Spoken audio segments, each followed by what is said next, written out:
At the Capitol, where there might be a vote at noon today to figure out whether or not the Republicans can get it together and get it together and elect somebody who tried to overthrow the United States and government. destroy that building. And destroy everything, that beautiful Mike building. Barnicle, that building stands for. We are here now where the Republican Party, and this is just me as a conservative. Full circle in a way. This is what conservatives always say.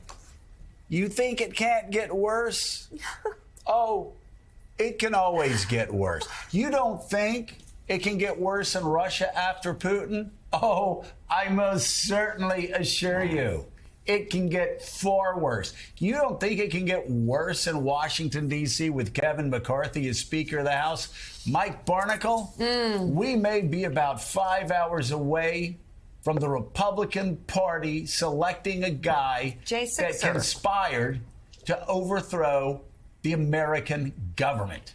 Yeah, it can always get worse. We're about 5 hours away from the election, if they do it, Jim Jordan as the next Speaker of the House.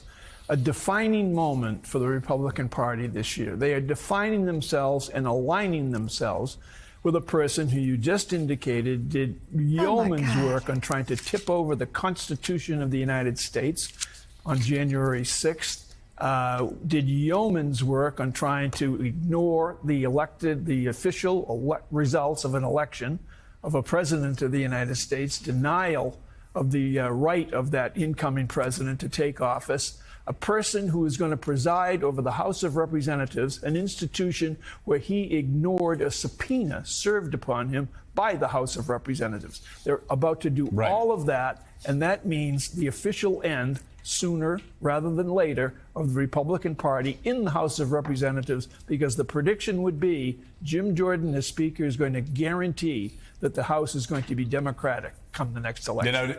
No doubt about it. And Willie Geist, it's not like the Republicans don't have an alternative. Of course, they voted for two people in conference, and then those two people got voted out, in part because a lot of people don't think Jim Jordan played by the rules. What a surprise. But here we are. We're looking right now at the possibility of a North Carolina representative, Patrick McHenry, a guy that could be a placeholder. I've seen placeholders turn into really good speakers in the past. He could be a placeholder that could get them through the things they need to get through between now and the end of the year, the end of session.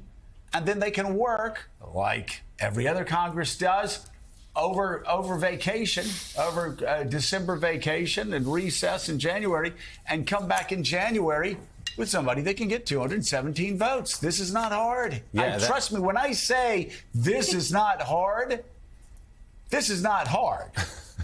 Well, that's just it. I mean, we're talking about the politics of it, but there's really important business that has to get done, and to get it done, there has to be a Speaker of the House. So if that means, as you say, putting Congressman McHenry in there for a bit just to get the government funded to address the war that's happening in Israel, the one that's happening in Ukraine, and all the other business before the Congress, just get it done. And you've heard guys that from moderate Republicans, when they're asked, who are you supporting? And they say, I support Kevin McCarthy. I voted for him, we voted for him, and this small group of extremists threw him out of office. So they're saying, I don't like any of the options before me. So it remains to be seen how Jim Jordan, if he's going to get to that 217, wins them over. What promises can he give them?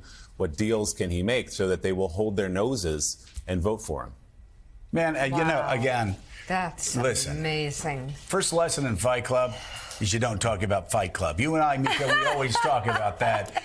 I mean, the first lesson in this sort of politics, is you never let 6, 7, 8 people run a conference. You run over them. Right. There is no way Republicans couldn't do a deal with Hakeem Jeffries. It wouldn't be perfect, but it would send a message to everybody else. If you hold the United States Congress hostage, we're going to figure out any way we can to roll you. And we will roll you immediately, and you will look like fools. You will be irrelevant. You will be stripped from your committees. We may even throw you out of the conference. So go ahead. Play ball. You got to do it. You've got to make you've got to make this point and making an example of these people. And if that means doing a deal with Democrats in the short term to send a message to all 208 18 people in your conference, you've got to do that. I don't think they're capable of doing that. I don't think so they the are options either. are a vote at noon today, a J6er becomes Speaker of the House, or there's no.